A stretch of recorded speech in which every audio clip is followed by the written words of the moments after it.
বিধানসভা নির্বাচন ঘোষণার আগে প্রস্তুত তৃণমূল। মঙ্গলবার রাস্তায় নেমে হবিপুর ব্লকের তৃণমূল কংগ্রেস প্রস্তুত। আসন্ন নির্বাচনকে সামনে রেখে পাখির চোখ করে নজর রেখে প্রস্তুত তৃণমূল।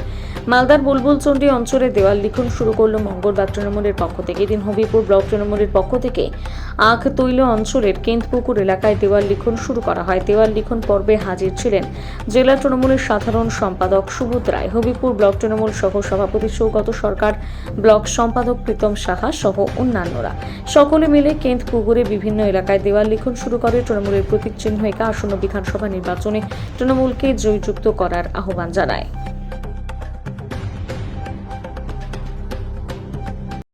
আমরা উত্তর মালদার বিজেপির সভাপতি, জেলার সাংগঠনিক জেলা সভাপতি প্রতাপ সিংয়ের বাড়ির এখানে আজকে আমরা হবিপুর ব্লক তৃণমূল কংগ্রেসের পক্ষ থেকে প্রথম দেওয়াল লিখন শুরু করলাম। আগামী বিধানসভা নির্বাচনে আমাদের মাননীয় মুখ্যমন্ত্রী মমতা বন্দ্যোপাধ্যায়কে তৃণমূলের প্রতীকে এই হবিপুর বিধানসভা থেকে আমরা শুরু করলাম, জিতিয়ে 250-র উপরে সিট নিয়ে চতুর্থবারের জন্য মুখ্যমন্ত্রী করার জন্য যে ডাক দিয়েছেন আমাদের নেতা অভিষেক ব্যানার্জি, তার আজকে পূরণ করার জন্য আমরা মাঠে নেমেছি।